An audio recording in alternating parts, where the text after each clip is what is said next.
Lord.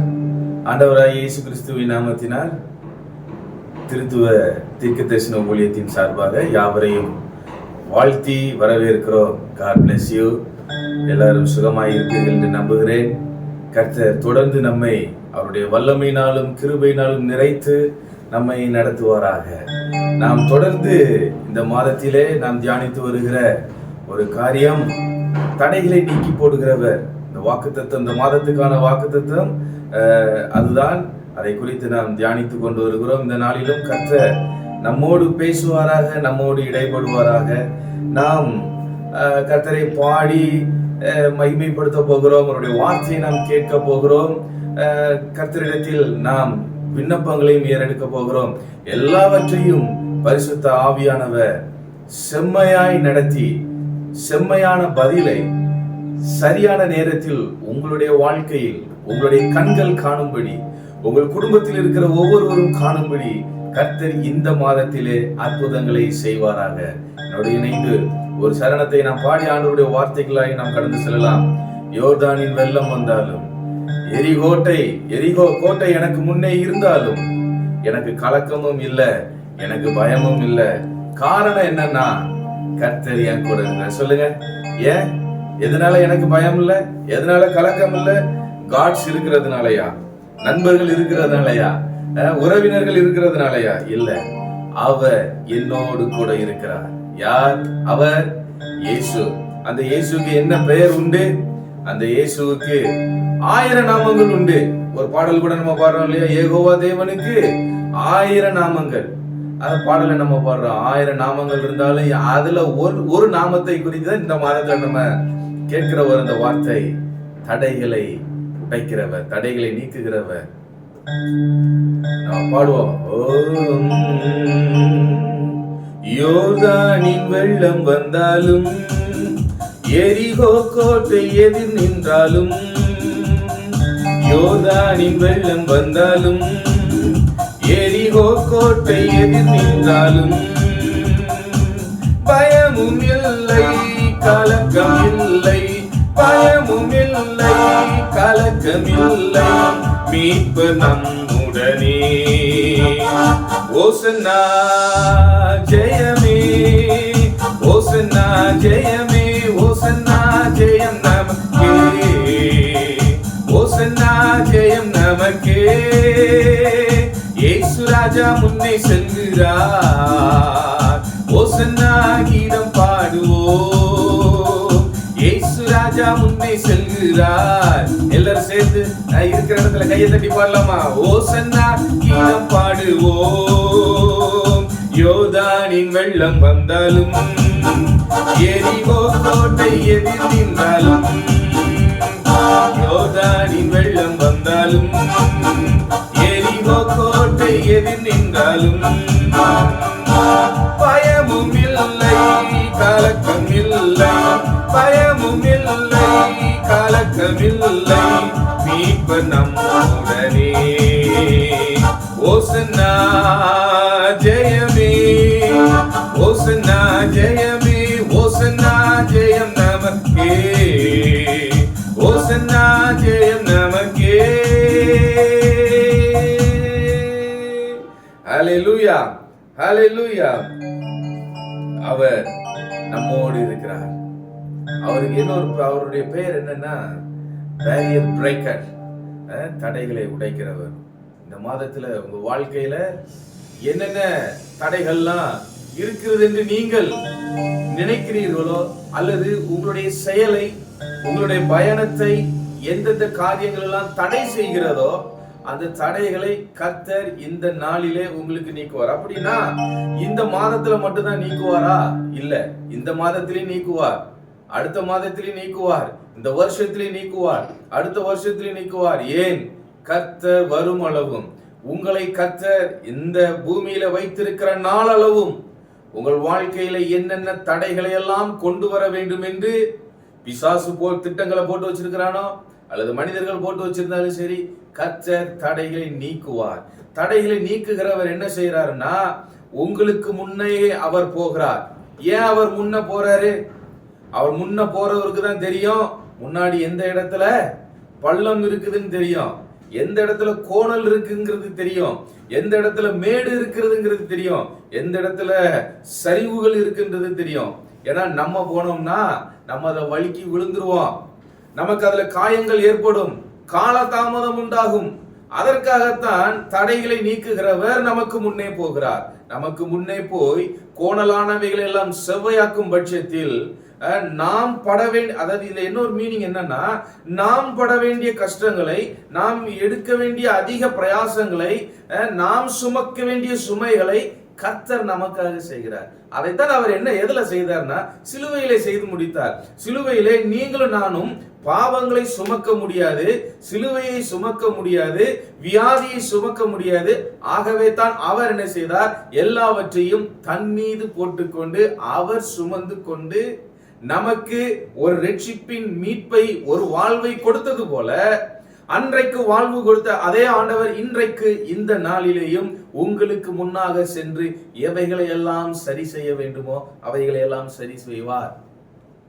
இந்த மாதம் உங்க வாழ்க்கை சரி செய்யப்படுகிற மாதம், உங்க குடும்பம் சரி ரீஸ்ட்ரக்சர் பண்ணப்படுகிற ஒரு மாதம், உங்க லைஃப் ரீஸ்ட்ரக்சர் பண்ணப்படுகிறது, உங்க உங்க உங்க உங்க ரிலேஷன்ஷிப் ரீஸ்ட்ரக்சர் பண்ணப்படுகிறது. யாரெல்லாம் அந்த அந்த ஃபார்ம்லெஸ்ஸா ஒரு ஒரு ஒரு ஒரு ஒரு ஸ்ட்ரக்சருக்குள்ள இல்லாம இருக்கிறீங்களோ, உங்களை பார்த்து ஆண்டவர் சொல்றார், உங்களுக்காகவே ஸ்பெஷலா இந்த மந்த்ல அவர் முன்ன நின்று உங்களுக்கு இருக்கிற தடைகளை எல்லாம் நீக்கி போடுவார். அது அந்த தடை எந்த தடையாக இருந்தாலும் சரி, ஒருவேளை அது மனிதர்களாக இருந்தாலும் சரி, அல்லது இயற்கையாக இருக்கலாம், மனிதர்களாக இருக்கலாம், பலம் வாய்ந்தவர்களா இருக்கலாம், சக்தி வாய்ந்தவர்களா இருக்கலாம், ஆள்பலம் உடையவர்களா இருக்கலாம், உங்களை விட அதிகம் ஞானம் உடையவர்களா இருக்கலாம், உங்களை விட அதிக திறமை உடையவர்களாக இருக்கலாம்.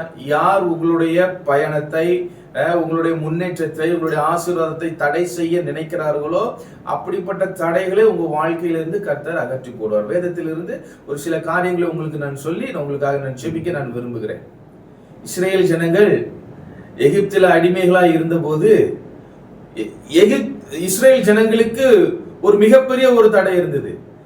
தேவன் மோசேயை கூப்பிட்டு, என் ஜனங்களை என்னை ஆராதிக்க வரும்படி நீ அழைத்து கொண்டு வா என்று ஒரு தலைவனை நிர்ணயம் பண்ணி ஒரு தலைவனை கர்த்தர் அனுப்புகிறார். இவர் என்ன பண்ணினாலும் அங்க ஒரு கடின இருதயம் உடையவன் ஒருத்தன் இருக்கிறான், தடுக்கிறவன் ஒருத்தன் இருக்கிறான். அப்ப ஆண்டவர் சொல்லிதான் அனுப்புறாரு, அவன் இப்படிதான்ப்பா நீ போ. ஆனா நீ மட்டும் போகல, உன் கூட வர்றது யாரு? நானும் வர்றேன். நானும் வர்றதுனால அவன் முன்னாடி நான் யார் என்பதையும், மோசே உன்னோடு இருப்பவர் யார் என்பதையும் அங்கு நிரூபிக்கும்படி நான் சில அற்புதங்களை செய்வேன் என்று ஆண்டவர் சொல்லி அங்க அனுப்புறார்.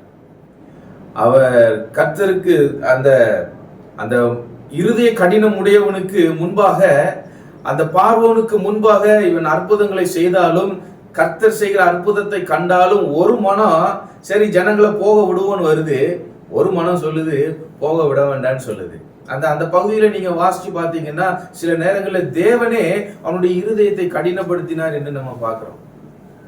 அப்ப அவர் சொல்வார், யாத்திரை 9ஆம் அதிகாரம் 28வது வசனத்துல சொல்வாரு, மோசே ஜனங்களை அனுப்புவதற்கு எனக்கு தடை ஏதும் இல்லப்பா அப்படின்னு சொல்லி சொல்றாரு. நான் தடுக்க மாட்டேன், அவர்களை அனுப்புறதுக்கு எனக்கு எந்த ஒரு தடையும் இல்லைன்னு சொல்லி சொன்னவர் தான் மீண்டும் மீண்டும் பல்வேறு விதங்களில் அவர் என்ன செய்கிறாருன்னா ஜனங்களை தடுக்கிறார். ஆனால் தேவன் ஒவ்வொரு அசைவுகளையும் பார்த்து கொண்டு இருக்கிறார். இப்ப பாருங்க, இவர்கள் தடுக்கிறார்கள், இஸ்ரேல் ஜனங்கள் மனம் உடைகிறார்கள். ஏன் அப்படின்னா ஒரு ஸ்டெப் முன்னாடி எடுத்து வச்சாக்க 4 ஸ்டெப் பின்னாடி போற மாதிரி இருக்கு. இன்றைக்கும் உங்களுடைய வாழ்க்கை அப்படிதான் இருக்குது. ஆண்டவருக்காக எதையாவது ஒன்றை நான் செய்ய வேண்டும், அல்லது நான் நன்றா வாழ வேண்டும், பரிசுத்தமாய் வாழ வேண்டும் என்று ஒரு ஸ்டெப் எடுத்து வச்சோம்னா, ஜெபிக்கணும்னு ஒரு ஸ்டெப் எடுத்து வச்சோம்னா, ஜெபிக்க விடாதபடிக்கு பல தடைகள் உங்களை 4 அடி அல்லது 5 அடி பின்னாடி உங்களை பின்னாடி கொண்டு போகலாம். ஆனா இதை போலதான் அவர்கள் சரி இப்போ போயிடலாம் அப்படின்னு அவங்க நினைச்சிட்டு இருந்த அந்த காலகட்டத்திலேயும் இவன் தொடர்ந்து தடை செய்து கொண்டே வந்தான். ஆனால் தடை செய்கிறவனாய் இருந்தாலும் வாக்குத்தத்தம் என்ன தெரியுமா? நான் உங்களை பாலும் தேனும் ஓடுகிற கானான் தேசத்துக்கு கொண்டு போவேன் என்று கர்த்தர் வாக்கு சொன்னார் பாத்தீங்களா?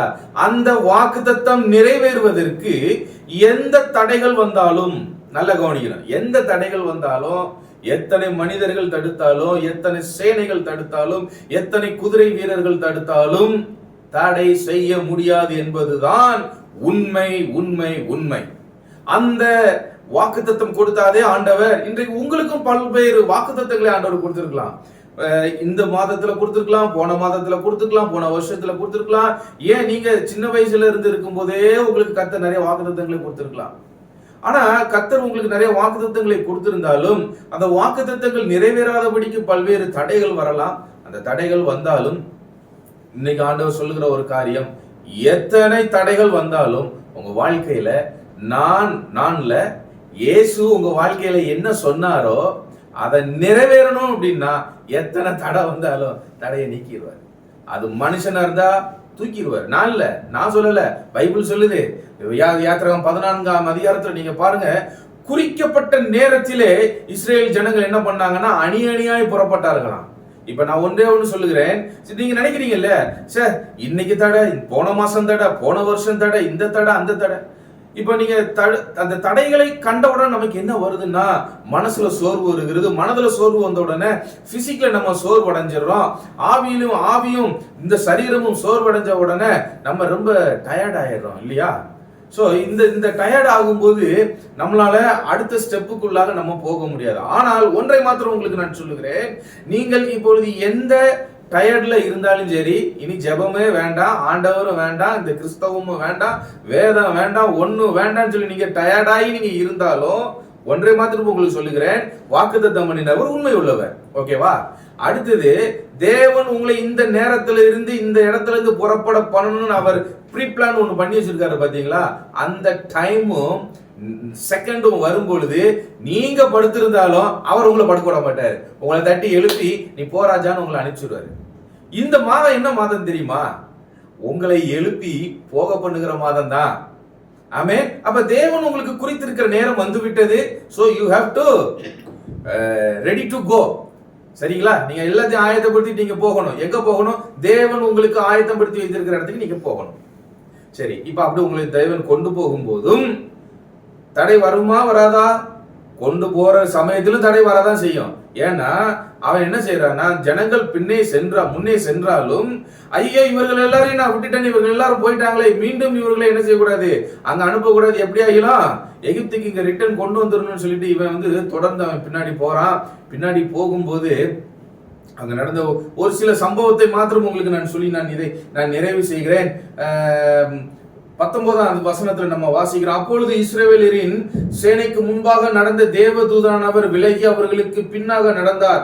அவர்களுக்கு முன் இருந்த மேகஸ்தம்பம் விலகி அவர்களுக்கு பின்னே நின்றது. 20ஆவது வசனத்துல பாருங்க, அது அந்த முழுவதும் ஒன்றோடு ஒன்று சேரப்படாத நடுவில் வந்தது. எகிப்தியருக்கு அது மேகமும் அந்தகாரமா இருந்து இஸ்ரவேலருக்கு அது இரவை வெளிச்சமாக்கிட்டு. இப்ப தேவன் செய்கிற ஒரு காரியம் உங்களை தடை செய்கிறவர்களுக்கு இருளாகவும், உங்க வாழ்க்கையில எதெல்லாம் இருளா இருக்கோ அதெல்லாம் இன்னைக்கு வெளிச்சமாய் மாறப்போகுது. அவர்களுடைய வெளிச்சத்தை கர்த்தர் இருளாய் மாற்றுவார். உங்களுடைய இருளை கர்த்தர் வெளிச்சமாக மாற்றுவார்.